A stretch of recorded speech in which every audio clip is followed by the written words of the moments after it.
Velavan stores, Usman road, T Nagar, Chennai மற்றும் தூத்துக்குடி.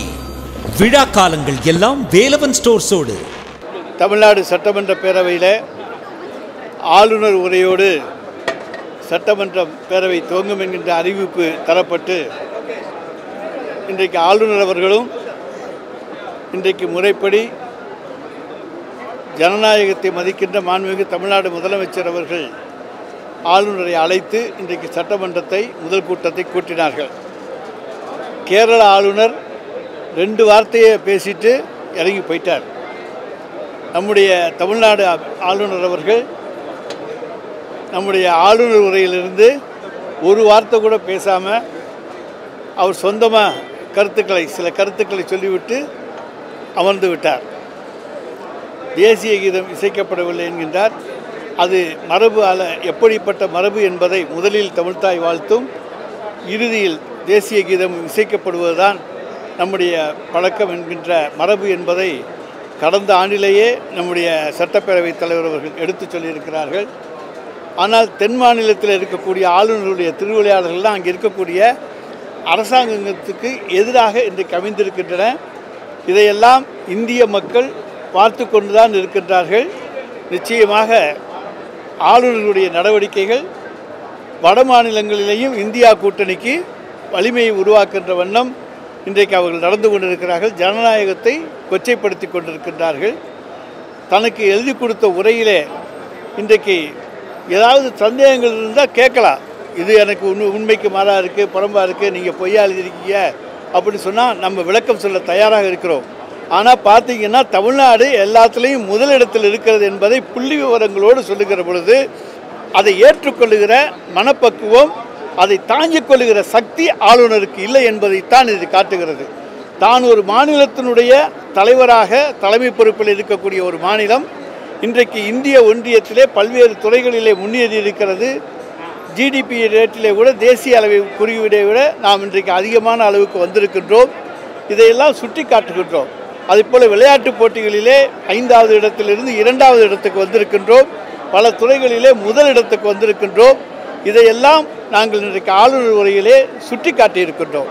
அதை ஏற்றுக்கொள்ள மனமில்லாமல், படிக்க மனமில்லாமல், இந்த அரசின் சாதனைகளை தான் வாசிக்க விருப்பமில்லாமல் பொய்யான கருத்துக்களை சொல்லி இன்றைக்கு ஆளுநர் அவர்கள் ஏதோ அதெல்லாம் அவருக்கு வேண்டாதது போல ஒரு கருத்துக்களை இன்றைக்கு பரப்பியிருக்கின்றார்.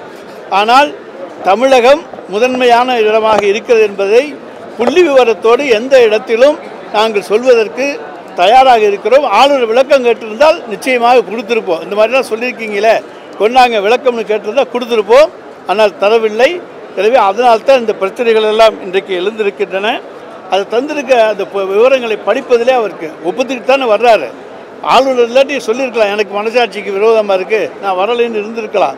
ஆனால் நாங்கள் ஜனநாயகத்தை மதிப்பவர்கள், மாண்புமிகு முதலமைச்சர் அவர்கள் எந்த கருத்து வேறுபாடு இருந்தாலும் கூட ஆளுநர் என்கின்ற அந்த பதவிக்கு ஜனநாயகத்திலே நாம் உரிய மரியாதையை தர வேண்டும் என்று மதிப்பு கொடுக்கின்ற முதலமைச்சர் தமிழகத்தில் இருக்கிறார் என்கின்ற காரணத்தாலே தான் இன்றைக்கு இத்தனை நிகழ்வுகளையும் நாம் இன்றைக்கு தாங்கிக் கொண்டிருக்கிறோம்.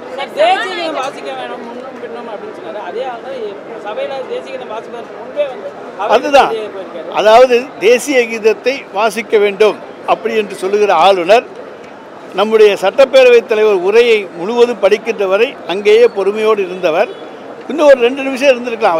அவர் சொல்கிறது இவருக்கு என்னன்னு தெரியாது. அவர் தமிழில் தான் பேசினார். ஆனால் திடீர்னு அவர் பேச ஆரம்பித்த உடனே வேறு எதையோ பேசுகிறார் என்று அவர் எழுந்து வேகமாக சென்று விட்டார். 2 நிமிடம் பொறுத்திருந்து தேசிய கீதத்தையும் மதித்து நின்று அதற்கு பிறகு உரிய மரியாதையோடு அவர் சென்றிருக்க வேண்டும். ஆனால் அவர் மரியாதையை அவரே இழக்கிறார், அவரே தவற விடுகிறார்.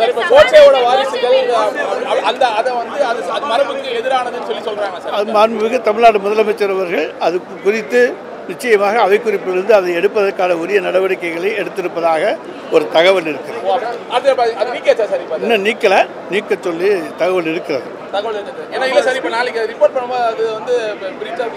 அது நீங்கள் சட்டப்பேரவைத் தலைவருக்கு அவரிடத்தில் கேட்டுக்கொள்ளலாம்.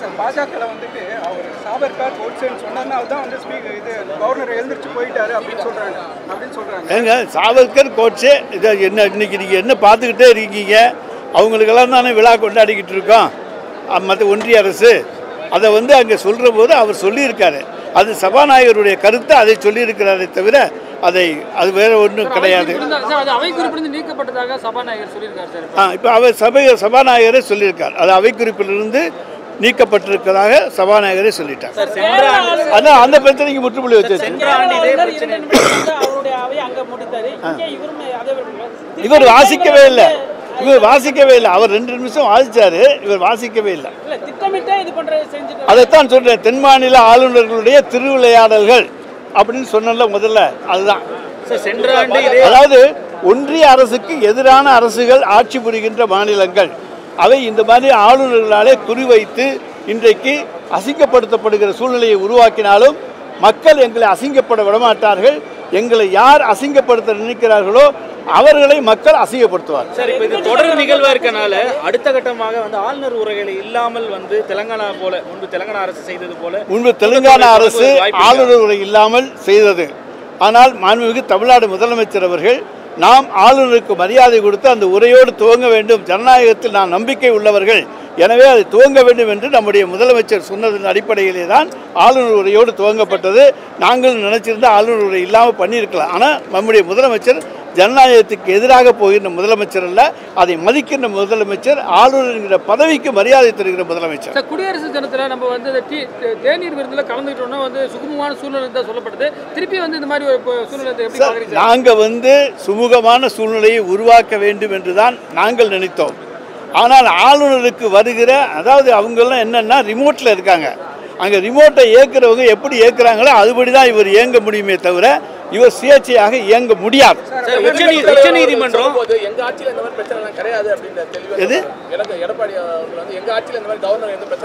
அவங்க ஆட்சியில் 108 தரம் புரட்சி தலைவி அம்மா அது இது எல்லாமே வாதிச்சாங்கல்ல, அதையெல்லாம் ஆளுநர் வாதிச்சார். ஆனால் இந்த ஆளுநர் உரையை படித்து பாருங்கள், இந்த அரசாங்கம் என்று தான் இருக்கும். 2-3 இடங்களில் மட்டும்தான் மாண்புமிகு முதலமைச்சருடைய பெயரே இருக்கும். அந்த அளவுக்கு எளிமையாக விளம்பரம் இல்லாமல் நாங்கள் செய்கின்ற சாதனைகள் மக்களை சென்றடையும் என்கின்ற நம்பிக்கையோடு பெயருக்கு முக்கியத்துவம் கொடுக்காமல், விளம்பரத்துக்கு முக்கியத்துவம் கொடுக்காமல், சாதனைகளுக்கு முக்கியத்துவம் கொடுத்து இந்த ஆளுநர் உரை தயாரிக்கப்பட்டிருக்கிறது. மற்ற அதே போல் 108 தரம் இது பண்ணிக்கிட்டுலாம் சொல்லலை, நாங்கள் பேர்களே சொல்லலை. ஆனால் அப்படி இருக்கிற போது இந்த அறிக்கையை அவருக்கு வாசிக்க மனமில்லை. சார், உச்சநீதிமன்றம் ஆளுநர் அவர்கள் முதலமைச்சரை அழைத்து பேசி ஒரு ஒத்திசைவை ஏற்படுத்தி இந்த மாதிரி முரண்களை வருவதை வந்து தவிர்க்கணும்னு சொல்லி ஆலோசனை வழங்கிச்சு. அதுக்கப்புறம் ஒரு சந்திப்பு ஏற்பட்டு இப்போ இந்த நிகழ்வை பார்த்த பிறகு உச்சநீதிமன்றம் என்ன முடிவுக்கு வரும்னு நீங்களே பார்த்துக்கோங்க. இந்த நிகழ்வை பார்த்த பிறகு உச்சநீதிமன்றம் இந்த நிகழ்வை கொண்டு போய் காண்பித்தால் என்ன முடிவுக்கு வரும் என்று பார்த்துக் கொள்ளுங்கள். நாங்கள் மரியாதையோடு அழைத்தோம், ஆனால் அந்த மரியாதையை அவர் காப்பாற்றிக் கொள்ளவில்லை என்பதைத்தான் உச்சநீதிமன்றம் தெரிந்து கொள்ளும். எங்கள் வழக்கறிஞர்கள் அதை எடுத்து வைப்பார்கள். அதாவது பாஜக, அதாவது ஆளுநரை பற்றி ஏதாவது விமர்சனம் செஞ்சாரா? இன்றைக்கு இந்த சட்டமன்றத்தில் நடந்த நடவடிக்கைகளில் ஆளுநரை பற்றி எடப்பாடி ஏதாச்சும் விமர்சனம் பண்ணாரா? ஏன்னா அவரால் முடியாது, கொத்தடிமை எதுவும் பண்ணால் அடுத்த நாள் அவங்களுக்கு ரைடு வந்துடும். அதனால் பயந்துக்கிட்டு தான் இன்றைக்கி அவங்க பேட்டி கொடுக்க முடியும். ஆனால் திராவிட முன்னேற்ற கழகம் பயந்து கொண்டு பேட்டி கொடுக்க வேண்டிய அவசியம் கிடையாது. அவங்க அடிமைகள், அதனால் அவங்க பயந்துக்கிட்டு தான் கொடுப்பாங்க. ஆளுநர்களுடைய நடவடிக்கைகளை கண்டித்து ஒரு வார்த்தை கூட சொல்லலை. பாஜகவை பற்றி சொல்ல மாட்டாங்க, ஆளுநரை பற்றி சொல்ல மாட்டாங்க. ஆனால் இதில் பட்ஜெட்டில் வந்து, அதாவது இன்றைக்கு வந்து ஆளுநர் உரை தான், இதில் வந்து நாங்கள் என்ன செஞ்சுருக்கோம்னு சொல்லியிருக்கோம். அடுத்த வாரம் பட்ஜெட் வருது, அதுலேயும் நாங்கள் சொல்லலாம் என்ன செய்ய போகிறோம் என்பதை எங்களாலே சொல்ல முடியும். நாங்கள் அதிகமாக செய்திருக்கிறோம் என்பதை ஆளுநர் உரையிலே தானே எடுத்து சொல்ல முடியும். சார், விதி 17 தளர்த்துகிற தீர்மானம் கொண்டு வந்த போது கூட வந்து எதிர்கட்சியான அதிமுக இந்த முறை புறக்கணிச்சோ வெளிநடப்பு செய்யல, ஏதோ ஒரு மாற்றம் வந்திருக்கா? சென்ற முறையோட ஒப்பிடும் பொழுது அதிமுகவுடைய செயல்பாடுல அவங்க அதை வந்து அதை புரிஞ்சுக்கிட்டு வர்றதுக்குள்ள விதி 17 திருத்தம் முடிந்து விட்டது, அதனால ஏற்றுக்கொண்டு விட்டாங்க. அது வந்து உச்ச நீதிமன்றத்தில் வழக்கு இருக்குது. அவங்க எல்லாருக்கும் சொல்கிறாங்க நீங்கள் வந்து சமரசமாக போகணும்னு சொல்லி. மாண்புமிகு முதலமைச்சர் அவர்களும் அதுக்கு தயாராகத்தான் இருந்தார். போனார், பார்த்தார், பேசினார், நாங்களும் கூட போனோம். சுகமான உறவு வரும்னு எதிர்பார்த்தோம். ஆனால் இன்றைக்கி பார்த்தா திருப்பி என்ன ஆச்சுன்னு பார்த்துக்கோங்க. சார், இப்போ இபிஎஸ் அவர் பேசும்போது அவங்க சொன்னது வந்துட்டு கவர்னருக்கும் தமிழ்நாடு கவர்மெண்ட்டுக்கும் ஒரு அரசு முரண்னால தான் இந்த செயல்பட்டு இருக்காங்க. இதில் என்ன அவங்கள விட, அதாவது எங்களை பூரா அட்ஜஸ்ட் பண்ணி போற முடியுமா? அவங்கெல்லாம் அட்ஜஸ்ட் பண்ணி போயிருப்பாங்களா? அவங்களுக்கு அன்றைக்கி டெல்லி சாதகமாக இருந்துச்சு, நினச்சதை செஞ்சுக்கிட்டு இருந்தாங்க. ஆனால் எங்களை பொறுத்த வரைக்கும் ஒன்றிய அரசுக்கு நாங்கள் எதிராக இருக்கக்கூடிய காரணத்தால் இன்றைக்கு ஒரு சாதகமான ஒரு சூழ்நிலை இல்லை என்றாலும் கூட எங்களுடைய மாண்புமிகு முதலமைச்சர் அவர்கள் ஆளுநரோடு அனுசரித்து போக வேண்டும் தான் நினச்சார். ஆனால் அவர் போக விரும்பலை. அதுக்கு நாங்கள் என்ன பண்ண முடியும்? பிஜேபி ஆளுநர் ஸ்டேட்டில் பூரா கவர்னருக்கு என்ன இருக்குது? ஒன்றுமே கிடையாது. கவர்னருங்கிற ஆள் இருக்காராங்கிறதே அங்கே போய் கேட்டால் தான் தெரியும். சார், உண்மைக்கு புறம்பானதுன்னு ஒரு விஷயத்தை பேசுறாரு. அப்போ மத நல்லிணக்கம் நிலவுது, அமைதி சூழல் நிலவுதுன்னு சொல்லி, அதாவது மத நல்லிணக்கம், அமைதி சூழ்நிலை இதெல்லாம் உண்மை இல்லைன்னு அவர் நினச்சிக்கிட்டு இருந்தால் அதுக்கு நாங்கள் பொறுப்பு இல்லை. அவர் கண்ணை மூடிக்கிட்டு இருந்தால் நாங்கள் பொறுப்பு இல்லை. தமிழகத்திலே தான் அமைதி நிலவுகிறது, மத நல்லிணக்கம் நிலவுகின்றது. இன்றைக்கு அமைதி பூங்காவாக திகழ்கிறது. எனவே தான் வெளிநாட்டிலிருந்து தொழில் முதலீட்டாளர்கள் இன்றைக்கு வருகின்ற முதல் மாநிலமாக தமிழ்நாட்டை மாண்புமிகு தமிழ்நாடு முதலமைச்சர் அவர்கள் உருவாக்கி இருக்கிறார் என்று சொன்னால் அதற்கு இங்கே இருக்கின்ற அமைதி சூழ்நிலை தான் காரணம். இந்த வீடியோ உங்களுக்கு பிடிச்சிருந்தா ப்ளீஸ் லைக் அண்ட் ஷேர் பண்ணுங்க. மறக்காம எங்க சேனலை சப்ஸ்கிரைபும் பண்ணுங்க.